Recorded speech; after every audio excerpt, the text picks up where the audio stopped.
Hello दोस्तों, स्वागत है आपका हमारे यूट्यूब चैनल में। जानिए दोस्तों, पंडित प्रदीप मिश्रा शादीशुदा हैं या जया किशोरी व धीरेन्द्र शास्त्री की तरह कुंवारे? तीनों में एक बात कॉमन है। पंडित प्रदीप मिश्रा। आजकल तीन कथावाचकों की काफ़ी चर्चा होती है। सीहोर के कुबेरेश्वर धाम के पंडित प्रदीप मिश्रा, छतरपुर स्थित बागेश्वर धाम के पीठाधीश्वर पंडित धीरेन्द्र कृष्ण शास्त्री और मोटिवेशनल स्पीकर जया किशोरी। इन तीनों कथावाचकों की कथाओं को सुनने के लिए बड़ी तादाद में लोग पहुंचते हैं। इसके अलावा ये तीनों सोशल नेटवर्किंग साइट्स के जरिए भी अपने फॉलोअर्स से जुड़े रहते हैं। सीहोर जिले में स्थित कुबेरेश्वर धाम के प्रमुख पंडित प्रदीप मिश्रा को आज के दिन कौन नहीं जानता है। उनके द्वारा स्थापित कुबेरेश्वर धाम में हजारों लाखों की तादाद में लोग जुटते हैं।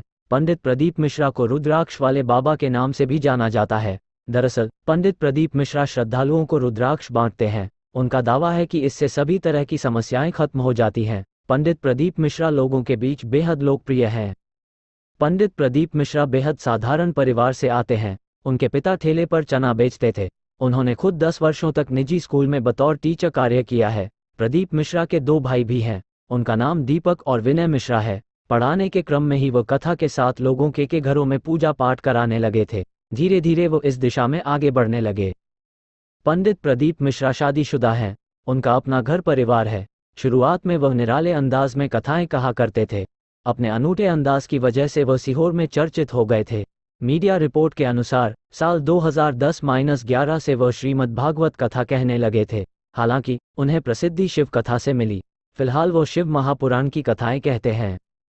पंडित प्रदीप मिश्रा कथा कहने के लिए मोटी रकम लेते हैं। मीडिया रिपोर्ट के अनुसार प्रदीप मिश्रा से कथा कराने वाले एक शख्स ने बताया कि वह एक कथा के लिए 21 लाख से लेकर 51 लाख रुपए तक लेते हैं। इसके अलावा व्यवस्था का खर्चा अलग से करना होता है। कुल मिलाकर उनके एक कथा कार्यक्रम पर कुल मिलाकर तकरीबन 1 करोड़ रुपए का खर्च आता है। छतरपुर स्थित बागेश्वर धाम के पीठाधीश्वर पंडित धीरेन्द्र कृष्ण शास्त्री भी देश में विभिन्न जगहों पर जाकर कथा कहते हैं। हालांकि उनका कहना है कि वह कथा कहने के लिए पैसे नहीं लेते हैं। हालांकि आयोजक को बाकी व्यवस्थाएं करनी होती हैं। बता दें कि पंडित धीरेन्द्र कृष्ण शास्त्री ने अभी तक शादी नहीं की है। एक और लोकप्रिय कथावाचक हैं जया किशोरी। इनका मूल नाम जया शर्मा था। इनके गुरु ने इन्हें किशोरी की उपाधि दी थी। तब से यह जया किशोरी के नाम से प्रसिद्ध हो गई। जया किशोरी कथावाचन के साथ ही बेहतरीन मोटिवेशनल स्पीकर भी हैं। मीडिया रिपोर्ट के अनुसार वह एक कथा के लिए 9.50 लाख रुपये लेती हैं। जया किशोरी भी अविवाहित है। हालांकि उन्होंने स्पष्ट शब्दों में कहा है कि समय आने पर शादी जरूर करेंगी।